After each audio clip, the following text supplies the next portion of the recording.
bueno, siempre es bueno. Por su virtud y su grandeza. Es tan poderoso nuestro Dios que nos rescató. Por su infinito inmenso amor. Nos rescató del pecado. Por eso cantamos al Señor. Decimos otra vez, por las bondades del Señor.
Dios es buenísimo.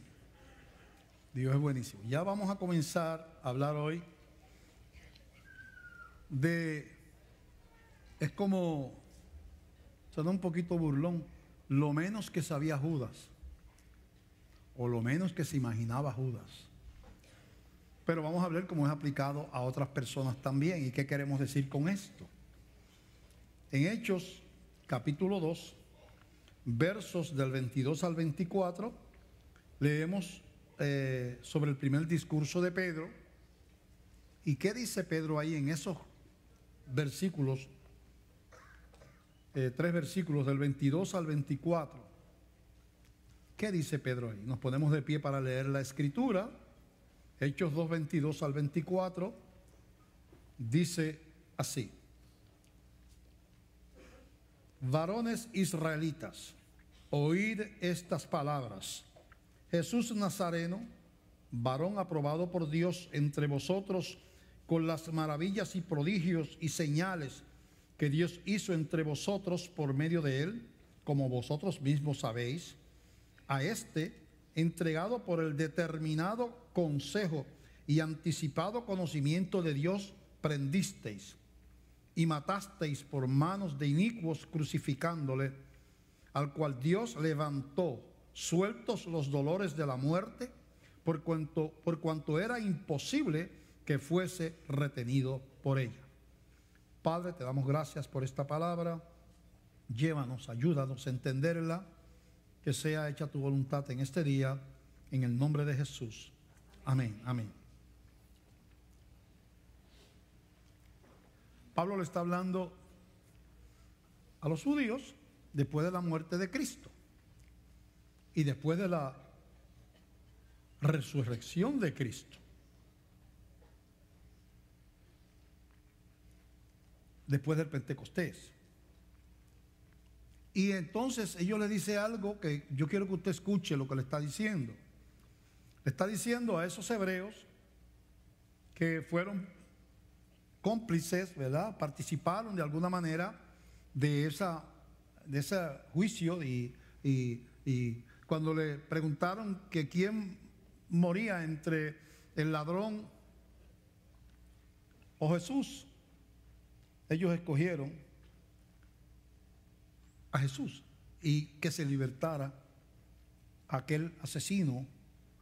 El pueblo se volvió en contra de Jesús, excepto algunos, ¿verdad? Pero entonces, sin embargo, hay algo que tenemos que ver. Dice que este Jesús fue entregado por el determinado consejo y anticipado conocimiento de Dios. Es decir, lo que le está diciendo el apóstol Pedro, aunque ustedes lo hicieron sin saberlo, ustedes estaban cumpliendo una profecía.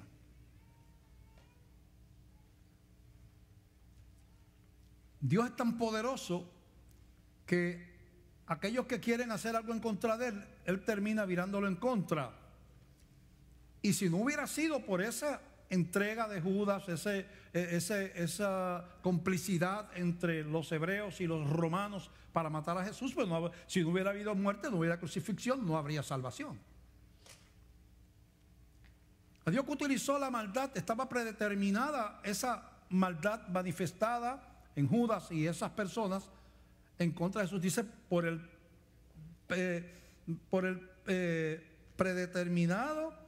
determinado consejo y anticipado conocimiento de Dios. Quiere decir que cuando Dios iba a escoger a 12 apóstoles, no fue que se equivocó y escogió a uno que lo iba a traicionar. Dios no se equivoca. Es que entre los 12 tenía que haber un traidor. Estaba profetizado de esa manera. Y dice en el Salmo 41:9, Salmo 41:9, leemos un momentito, ya mismito estamos por aquí. Salmo 41:9 dice, y leemos, dice: aún el hombre de mi paz, en quien yo confiaba, el que de mi pan comía, alzó contra mí el calcañar. Esa es una profecía hablando de Judas. En Zacarías capítulo 11, Zacarías capítulo 11, dice la Escritura, y vamos a llegar allí ya mismo, si no lo leemos de ahí. Zacarías capítulo 11 del verso 10 en adelante, dice: tomé luego mi callado gracia y lo quebré para romper mi pacto que concerté con todos los pueblos. Y fue deshecho en ese día. Y así conocieron los pobres del rebaño que miraban a mí que era palabra de Jehová. Y les dije: si os parece bien, dadme mi salario, y si no, dejadlo. Y pesaron por mi salario 30 piezas de plata. Y me dijo Jehová: échalo al tesoro, hermoso precio con que me han apreciado. Y tomé las 30 piezas de plata y las eché en la casa de Jehová el tesoro. 30 piezas de plata exactamente fue lo que se le dio a Judas por traicionar a Jesús. Los sacerdotes hebreos le dieron 30 piezas de plata. Esto está escrito cientos de años antes de Jesús. Así que no solamente estaba escrito de que uno de los que comía con él en la mesa lo iba a entregar, como leímos en el primer versículo, sino que estaba profetizado que la cantidad exacta por la cual lo iban a vender. Así es que toda esa trama malvada de destrucción de Jesucristo, que vino gestada por el mismo Satanás, era realmente y fue usada por Dios para traer el camino de salvación a la raza humana, porque Dios no puede ser burlado. Y él conocía, como dice, determinado conocimiento de Dios. Cuando estaban los 12 apóstoles, el Padre le dijo: mira, aquel que está allí, a Judas, es un bandido, es un sinvergüenza, es un inconverso. Dice la Biblia que se robaba. Y mira, Josué, yo creo que Dios tiene hasta sentido del humor, porque ¿sabe qué hicieron a Judas? Tesorero, y se robaba a los chavos porque recogían un dinerito entre ellos, Jesús y los apóstoles, para comer por el camino, y aquí decimos un serrucho aquí en Puerto Rico, y se lo daban a Judas, y dice la Biblia, y se robaba de ahí. ¿Y usted cree que Jesús no sabía que él estaba robando?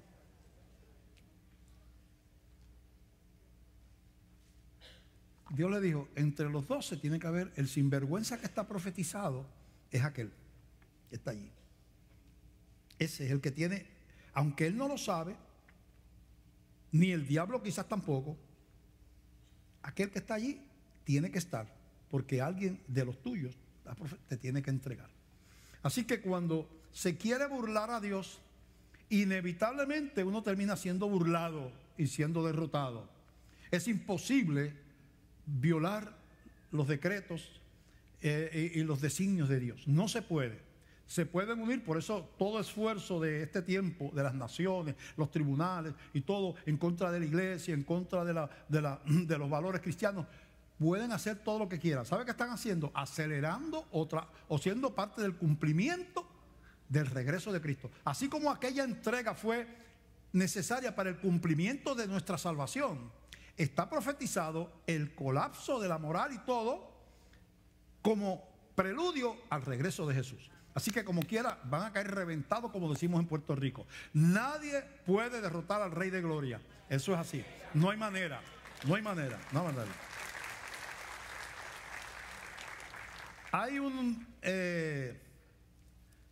Hay unos versículos que en Daniel capítulo 12 que son impresionantes, porque Daniel fue llevado cautivo, capítulo 12, Daniel fue llevado cautivo a Babilonia cuando apenas era un muchacho, jovencito, más o menos 607 años antes de Cristo.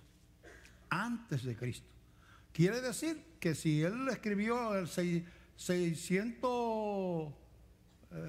590, porque acuérdate que de Cristo para atrás la fecha más cerca es lo más bajito, ¿verdad? Está más cerca de nuestro tiempo el año 500 antes de Cristo que el año 600 antes de Cristo. De Cristo para acá el año 600 es más cerca que el año 500. Pero eso es como una gráfica. Aquí está positivo y aquí está negativo, ¿verdad? Así que si el año 600 está aquí, el 500, 400, 300, hasta que llegó al año 0 que nació Cristo. Y va bajando. De aquí en adelante, pues va subiendo, ¿verdad? No sé si entendieron, pero no importa.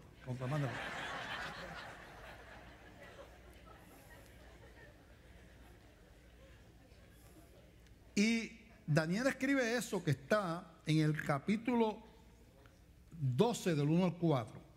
Y si no estuviera ahí, sería imposible que una persona, estamos en el siglo XXI, ponle 5 siglos más, 26 siglos antes de este tiempo, estuviera describiendo lo que estamos viviendo en este tiempo de una manera tan clara.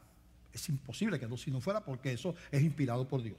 Dice Daniel 12, del 1 al 4. En aquel tiempo se levantará Miguel, el gran príncipe que está de parte de los hijos de tu pueblo, y será tiempo de angustia, cual nunca fue desde que hubo gente hasta entonces. Está hablando de lo que la Biblia llama la gran tribulación, que dice en Apocalipsis que exactamente esas mismas palabras más o menos, que viene una prueba y unos juicios y unos cataclismos, un caos mundial que nunca, juntando todas las guerras mundiales de la historia, la guerra que ha habido, incluyendo la Primera y Segunda Guerra Mundial, no hay nada para semejante de un caos, porque va a ser no solamente de guerra, sino va a ser en la naturaleza en destrucción.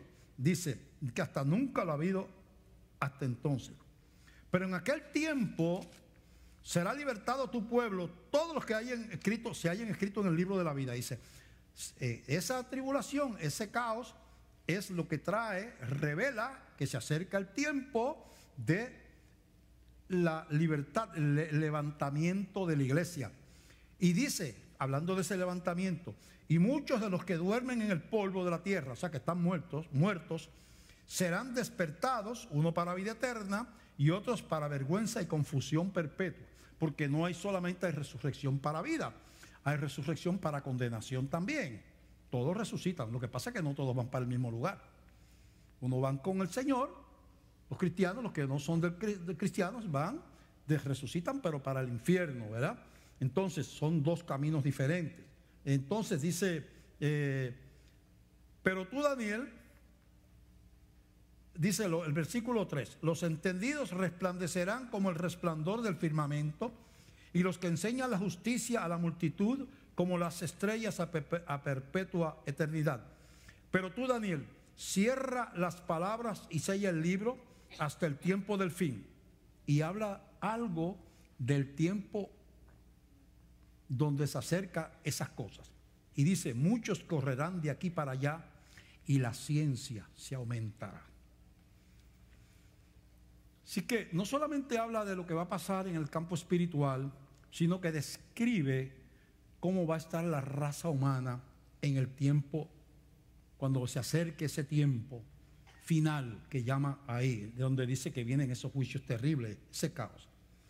Esta profecía última es increíble porque es imposible que una persona viviendo tantos siglos antes de Cristo pudiera identificar dos características de la raza humana, que si tú me dijeras a mí cuáles son las dos características más impresionantes del mundo actualmente, ¿sabe cuáles dos yo diría? Estas dos. Un aumento explosivo de la ciencia y la gente trasladándose de un lado a otro como locos, de un país a otro. Yo quiero que usted me busque dos características más del siglo XXI que sean esas dos. Y finales del 20 también, el 21. Dos características, las que usted quiera, que sean más obvias, más claras que eso que dice ahí. Se trasladarán de un lado para otro. Y la ciencia se aumentará. Hace apenas 150 años, la gente vivía 150, 200 años como vivían hace 1200, 4000 años. Se movían en caballos, en carretas. La ciencia, la medicina era la misma básicamente, ungüentos y cosas. No se conocía, no existía tal cosa como una ciencia llamada química. Había alquimistas, pero química no se conocía. No se conocía nada sobre el microorganismo, no había nada de eso.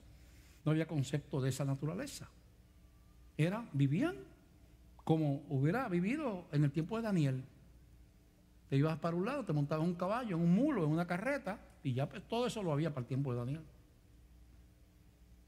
Cocinaba con leña o con carbón, igual. Entonces, excepto algunos descubrimientos que ya habrían para el 1800, vamos a ponerle, como la imprenta de Gutenberg, ¿verdad? Y cosas así por el estilo, la pólvora que fueron los chinos, cosas así que ya llegaron después de la Edad Media o en la Edad Media o en el Renacimiento, ¿verdad? Aparte de eso, pero entonces dice, le voy a dar algo para que sepan que esto es palabra de Dios. Mire, cuando lleguen los últimos tiempos, dos cosas ustedes se darán cuenta. Primero, que la gente estará como loquitos corriendo. Millones de África para Europa, huyendo en botes, en salvavidas, como quieras, cruzando de un lado para otro. Los haitianos se quieren ir para República Dominicana, los suramericanos se quieren ir para Estados Unidos, los puertorriqueños están corriendo para allá. Eso es todo el mundo. Y además de que hay millones de personas ahora mismo montadas en aviones, yendo para aquí, yendo para allá, y negocio esto, y vacaciones, lo otro. Es un mundo de movimiento que no existía ni había posibilidad de entender en aquel tiempo. El que leyera eso cuando fue escrito en los tiempos de Daniel dice, ¿de qué están hablando este? Pero está describiendo el 2019, el 2015. Lo que se descubrió hoy en la ciencia, hoy, es más que lo que conocía la humanidad desde los tiempos de Daniel hasta el 1800. Hoy nada más. Hoy. Entonces, ¿cómo puede haber una certeza tan grande y darle en el blanco de tal manera si la Biblia no fuera inspirada por Dios? Y así como se le dice allí a los hebreos, ustedes ven todo eso de revolú, de matar a Jesús, todo ese abuso, todo eso que ustedes creen que se salieron con la suya, ustedes, los fariseos, los saduceos, los romanos, Judas, ustedes no lo saben, pero estaban siendo parte de la profecía para que la voluntad de Dios se cumpliese. Jesucristo habla de algo parecido en Lucas 21. Vamos a ver, Lucas 21, lo que dice la Biblia, del verso 25 al 28. Dice así, 21-25. Jesús hablando de los mismos tiempos que está hablando Daniel. Dice, entonces habrá señales en el sol, en la luna y en las estrellas, y en la tierra angustia de las gentes, confundidos a causa del bramido del mar y de las olas. Está hablando de la misma tribulación y lo mismo que habló Daniel, de que cómo iba a ser estremecida la tierra con esa. Desfalleciendo los hombres por el temor y la expectación de las cosas que sobrevendrán en la tierra, porque las potencias de los cielos serán conmovidas. Está hablando de esa misma gran caos. Entonces verán al Hijo del Hombre que vendrá en una nube con poder y gran gloria. Cuando estas cosas comiencen a suceder, erguíos y levantad vuestra cabeza, porque vuestra redención está cerca. Alguien que hubiera tenido revelación de la manera que Dios iba a hacer las cosas en el tiempo de Jesús, cuando vio que apresaron a Cristo, cuando vio que Judas lo entregó, cuando vio a las multitudes, hubiera dicho, se está cumpliendo nuestra redención. Porque esto es lo que dijo Jesús que iba a pasar. Esto es la Biblia que iba a decir. Esto era necesario que pasara. Que tenía que haber alguien muriendo. Alguien tenía que pagar el precio. Y se está cumpliendo.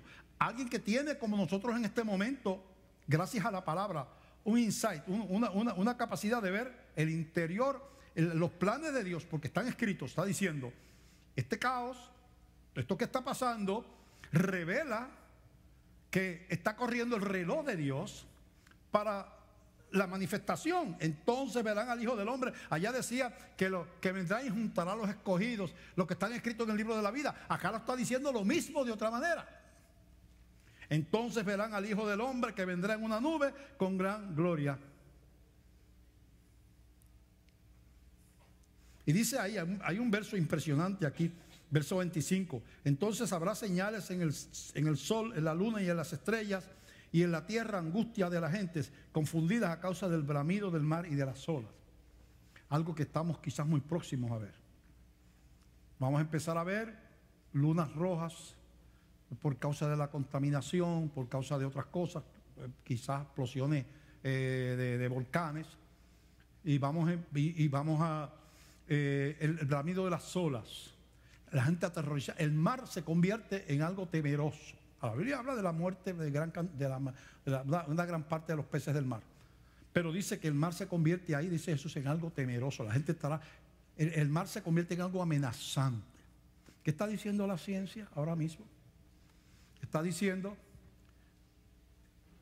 como el mundo está en manos de irresponsables que manejan la economía, pero que no les importa nada que no sea su prosperidad, naciones, nadie va a detener el calentamiento global. Porque los Estados Unidos no va a decir, vamos a quedarnos atrás, vamos a cerrar la fábrica de automóviles para salvar al mundo. Vamos a cerrar la fábrica de automóviles, las de piezas, las de muebles, la fábrica de plásticos, de cosas. Vamos a cerrarlo porque eso contamina. Y los chinos, vamos, nosotros también. Y los rusos, nosotros también. No lo van a hacer. La mente de los que controlan la economía es, yo me disfruto de mis millones y los que vienen atrás, allá ellos. Ya dice la ciencia que antes de quizás 25 o 50 años, muchas ciudades desaparecerán por el derretimiento de los polos. Yo busco una lista de esas ciudades que aparecen en internet, que esta es apenas una centésima parte de los muchos pueblos y ciudades que van a desaparecer en el mundo, porque el nivel del mar va a subir 1 metro, 2 metros. Y estas ciudades deben de quedar debajo del agua, según los científicos. En Europa, Venecia, Londres, Barcelona, creo que Ámsterdam, hay muchas más en Europa. En América, Nueva York, Miami, en Uruguay, Montevideo, Río de Janeiro, en Brasil y otras más. En Asia, Seúl, Manila, Shanghái y algunas islas. Muchas más. En África, Túnez, El Cairo, que es en Egipto. En Oceanía, países como Palau, en las Islas Salomón. De Australia, desaparecerá Melbourne y Sydney. De Nueva Zelanda, Wellington y Christchurch. Y otras más. Estoy hablando de una de esas. Eso dicen los científicos. Yo no estoy hablando de una... Yo no estoy hablando que eso... O sea, estoy diciendo lo que dice la ciencia, comparado con lo que dijo la Biblia. El mar, la gente va a estar... El mar se va a convertir en una fuente de terror. Dice, estará la gente aterrorizada por causa del mar. Yo no estoy diciendo... O sea, ni que eso es mañana. Yo estoy diciendo lo que dicen los dos lados.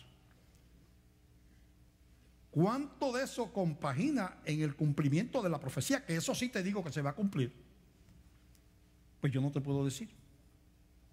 Las supertormentas, al aumentar la temperatura, las supertormentas y superinviernos, al aumentar la temperatura de la tierra, el combustible de las tormentas, los tornados y los huracanes y todas esas cosas es el sol, es el calor. Las supertormentas, mucho más frecuentes y mucho más grandes. El ser humano se ríe de las cosas espirituales. La iglesia es un chiste para los ateos y para los humanistas. El mundo ese anticristiano, liberal, que quiere, que reta las cosas de Dios y nos ve como ridículos, fanáticos, o nos llaman homofóbicos para cuando no aprobamos ciertas conductas, nos llaman fundamentalistas religiosos, queriendo decir que estamos atados a conceptos y que no evolucionamos, porque la teoría es que la moral se reinterpreta constantemente por la raza humana de acuerdo al tiempo. A quien pusiste a interpretar la moral, a la raza humana casi nada. Como somos tan y tan morales por naturaleza, estamos poniendo la moral y los valores en manos de los degenerados que hay en el mundo, rigiendo de gobiernos, tribunales, la gente que no cree, gente que busca el hedonismo, la complacencia, gente que exalta los vicios, la pornografía y todas las cosas que retan la santidad de Dios. El mundo está lleno de eso. Y esas son la gente que tiene el control de la prensa, el cine, las políticas, los gobiernos. O sea, por eso la Biblia dice que el que se hace amigo del mundo se constituye en enemigo de Dios, porque a la larga tú terminas caminando en contra de Dios. Cuando el mundo dicta tus valores y tus actitudes, inevitablemente terminas siendo enemigo de Dios. Pero estamos viendo cómo es posible que hubieran unas predicciones tan exactas de lo que está pasando si no fuera inspirado por el mismo Dios la Escritura. ¿Cómo es posible que ocurriera eso? Entonces, Judas y los judíos y los romanos nunca sospecharon que ellos eran parte de lo que Dios permitía para que llegara a lo que tenía que llegar. Y la gente de este mundo no se da cuenta que mientras siguen levantándose en contra de los valores y promoviendo las cosas anticristianas, están llegando y moviendo a la iglesia al cumplimiento, a la iglesia, a Dios, al cumplimiento de los tiempos que están profetizados, que tienen que ver con esos juicios que habláis, que tienen que ver con la venida de Cristo, que tiene que ver con la redención de la iglesia. Aquellos enemigos propiciaron lo que tenía que pasar. Y Cristo murió y resucitó y nació la iglesia. Estos enemigos de ahora están propiciando lo que tiene que pasar. Y por causa, sin saberlo ellos y sin quererlo, están propiciando que se escuche la trompeta y que veamos al cielo abrirse y al Rey de Reyes y Señor de Señores venir a la iglesia. Ellos no quieren eso, pero no tienen opción, porque lo que el Señor decreta, eso se va a cumplir. Mira las profecías. ¿Cómo es posible que alguien escribiera algo, algunos quizás 20 o 3, no sé cuántos tiempos después de la muerte y resurrección de Cristo, que el apóstol Pablo escribiera esto como profecía de los últimos días? Y pareciera que tú estás leyendo el periódico de esta mañana, en un mundo conservador, en un mundo, ¿verdad?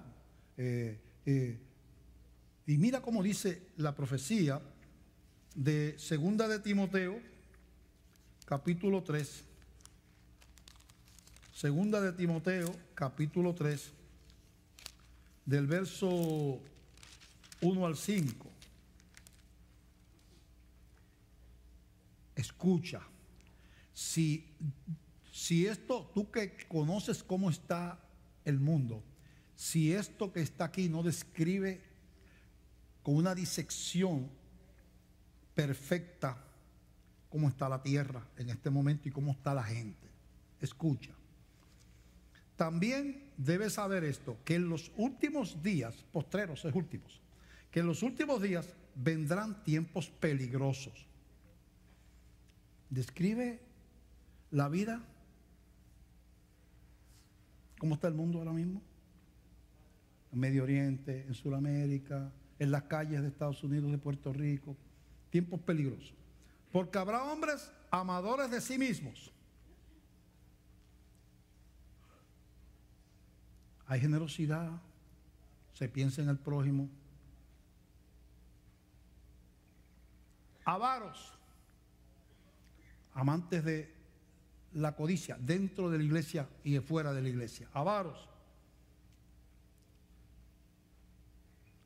quiere decir amadores del dinero, ¿verdad?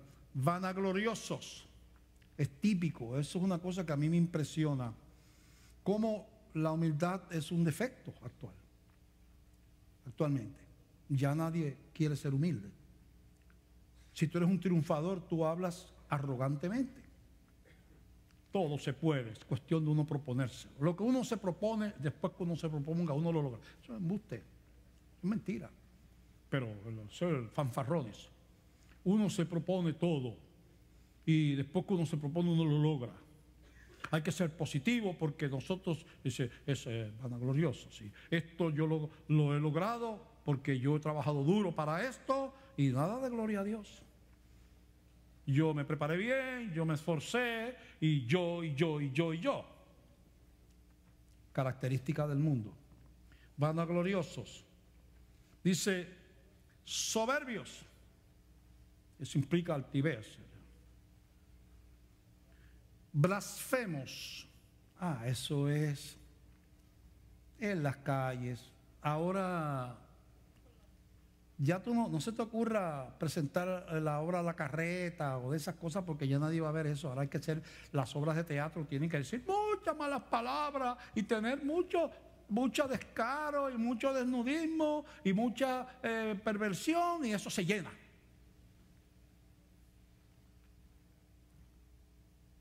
Hay que hablar de Dios de una manera irreverente. Así es que está la gente. Blasfemos.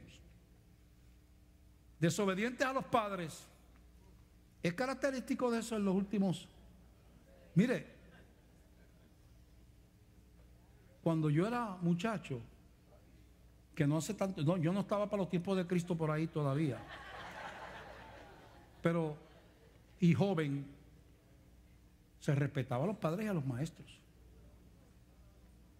Esa cultura cambió. Los niños no mandaban en las casas, y los adolescentes eran adolescentes, y en la mayoría de los hogares, si tú no tienes edad para eso. Pero que me gusta el nene, sí, lo que pasa es que tú eres muy jovencito para estar. Pero yo quiero, no, ¿cómo que tú vas a salir? Tú no tienes edad para eso. Ahora no, a los 11, 12 años están apretándose por ahí, y Dios sabe qué más. Porque ya lo que papá opina y mamá, eso a mí no me importa, porque el mundo conspira contra la autoridad de los padres. Eso es maltrato, eso es antipsicológico. No lo puedes disciplinar, no lo puedes de esto, porque se frustra. Puede ser un escandaloso en la escuela y no te cuelgas, porque si te cuelgan, te frustras. Tiene que pasarte aunque no sepas cuánto es 2 más 2. Antes se colgaba la gente en las clases, ¿sabes? Se colgaba en primero, segundo y tercer grado, y los colgaban. Ya, eso es antipsicológico, ¿ves? Pero había una conciencia de responsabilidad. Ha cambiado el mundo, ¿verdad? Desobedientes a los padres, ingratos sin gratitud. Primero hacia Dios. Lo que tengo, porque yo me lo gané, es mío y es producto de mi capacidad, pero ingratos con los seres que nos rodean, ingratos con los padres. Miles y cientos de miles de padres en Puerto Rico, y me imagino que en el mundo entero, están en una profunda necesidad, y los que ellos criaron,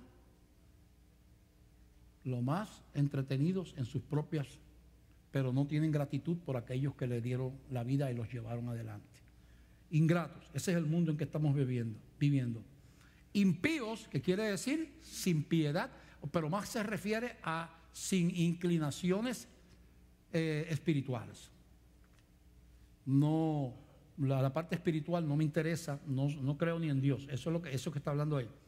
Sin afecto natural. Te voy a poner un ejemplo. Ningún afecto es más natural que el amor de las madres sobre los hijos. Es tan natural el amor de las madres sobre los hijos, que lo tienen las gallinas, los leones, los animales más fieros que tú te puedas imaginar, los elefantes, la de esto. Bueno, todos ellos pelean por sus hijitos. Puse el ejemplo de el cocodrilo hembra, que es la que atiende a los bebés. Los pone fuera del agua en una mezcla de paja y hierba y tierra, para que eso genere calor por fermentación, y ahí entonces los tapa y se va a esperar. No come. Un cocodrilo puede estar 1 año sin comer. No come. Queda ahí, cerquitita. Si viene alguien a escarbar, viene un mapache, sale corriendo a defender los huevitos. Todavía no son cocodrilitos. Cuando nacen, ellos dan un ruido, como un ladridito pero típico de ellos, de cocodrilito. Y entonces ella los oye rápidamente y sale. Termina de escarbar el nido donde han nacido, los va tomando a veces 2 y 3 en la boca. Ese animal, que es la mordida más fuerte del reino animal, yo creo que es la del cocodrilo, que destruye un animal, lo parte por la mitad. Toma esos cocodrilitos en la boca suavemente, los lleva al agua, porque eso es tierra, los lleva al agua, los suelta, va y busca a otros más y los trae y los pone en el agua y se queda ahí cuidándolos. Un despiadado cocodrilo. El instinto, el afecto natural más obvio en el mundo es el amor maternal. Dice, sin afecto natural.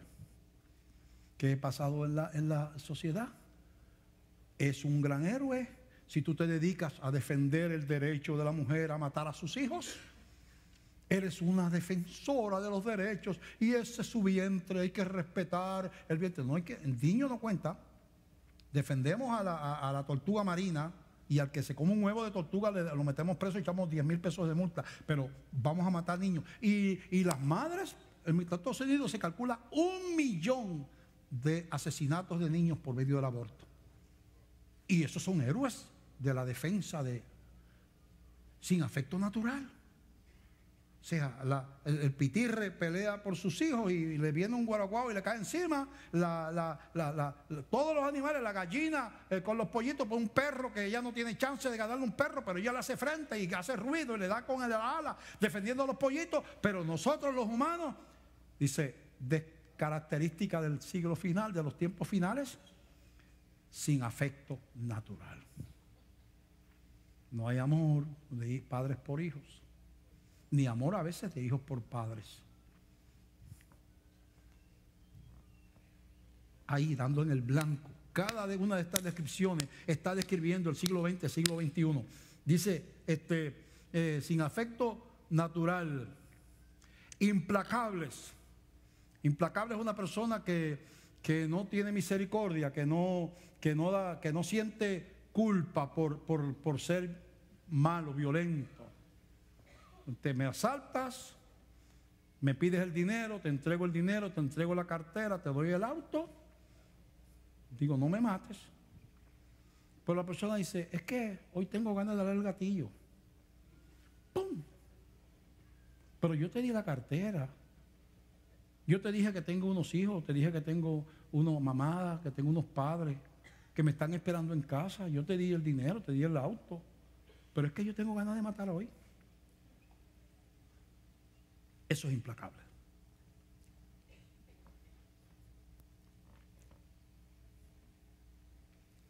Implacables. Dice, calumniadores, que no pregunte el mundo de la política, es una profesión ahí. Intemperantes, la temperancia es el control de los apetitos. Una sociedad intemperante es una sociedad que ejerce los apetitos de la carne sin control. Si quiero tener sexo, pues vamos a tener sexo, aquí y por allá. Si quiero hartarme de alcohol, me harto de alcohol. Si quiero hartarme de comida, me harto de comida. Todo lo que yo no tengo control, si es siempre las cosas. Si usted cree que eso no describe la sociedad actual, bueno, pues entonces, crueles, eso no necesita explicación. Crueles, crueldad, tiene mucha relación con lo de implacables, ¿verdad? Crueles, aborrecedores de lo bueno. Ay, tú estabas yendo a la iglesia, muchacho, tú estás perdiendo el tiempo y te vas a anular. Pero mira que Dios, aborrecedores de lo bueno, traidores, impetuosos, infatuados. Impetuosos es impulsivo, ¿verdad? Infatuados, hinchados, amadores de los deleites más que de Dios. Entonces, eso está escrito hace 2000 años. Entonces tú dices, ¿cómo es posible que la Biblia tenga un insight, tenga una claridad, ¿verdad? Cuando hablaba allí vamos a la profecía de Daniel otra vez, porque es impresionante esa profecía. En Daniel capítulo 2, mira lo que dice ahí.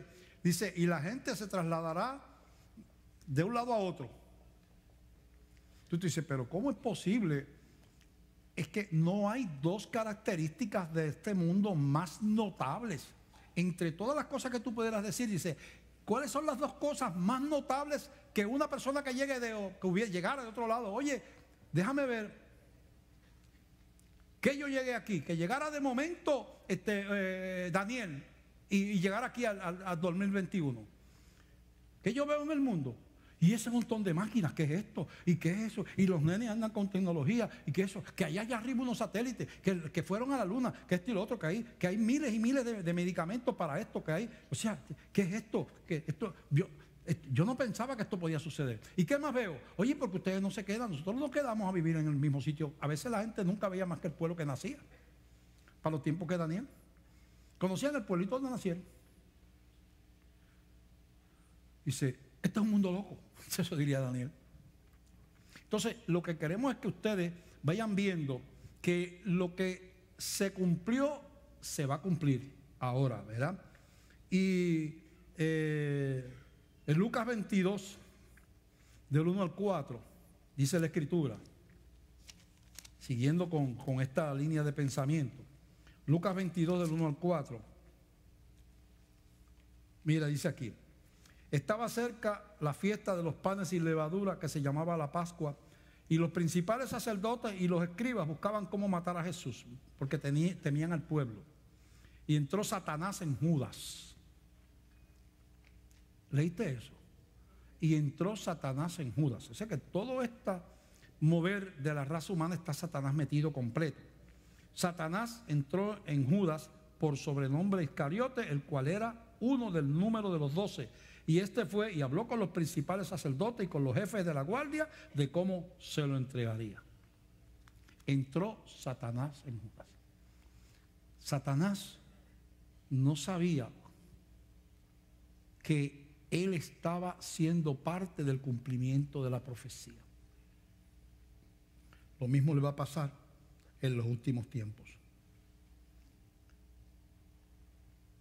Él viene, así como quiso destruir a Jesús, él viene en contra de la iglesia. Viene en contra de la iglesia. Vienen persecuciones terribles, no ya en países comunistas, países islámicos, sino en América, en Europa. Yo les he dicho, ya llevo 20, 30 años hablando de esto. Estados Unidos será un país perseguidor del cristianismo. Ya el cristianismo se llama era post-cristiana en Europa y en Estados Unidos. Post-cristiana se le llama. Ya no se considera una nación que una vez tuvo fundamentos cristianos. Post-cristiana. Y ya se está levantando, ya están apresando gente por predicar la palabra de Dios. Están apresando gente por no querer unirse a leyes que son en contra de la palabra de Dios, en Estados Unidos y en Europa. Pero eso te va a poner peor. Incursionarán en los colegios cristianos, les querrán obligar a enseñar asignaturas glorificando esas conductas que prohíbe la Biblia, o si no te cerramos el colegio. Meterán pastores a la cárcel por hablar en contra del aborto, por hablar en contra del homosexualismo, del lesbianismo. Me empezarán a meter pastores. Y hay lugares donde eso está pasando, en Europa y en América. Pero la Biblia dice que eso lo podemos ver como es triste y mucho sufrimiento para la iglesia, pero lo podemos ver como lo pone la Biblia. Cuando vean estas cosas, erguíos.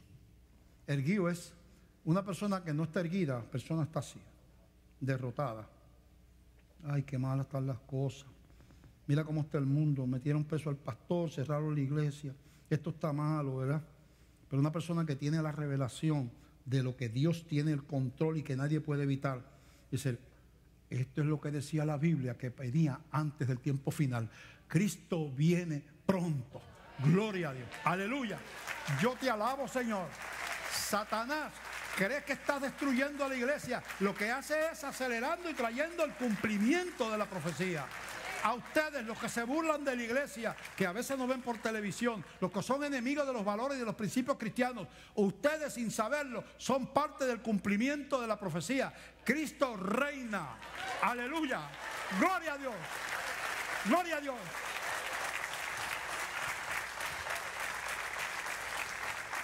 Pero ahí habla de que se levantarán del polvo los que están escritos en el libro de la vida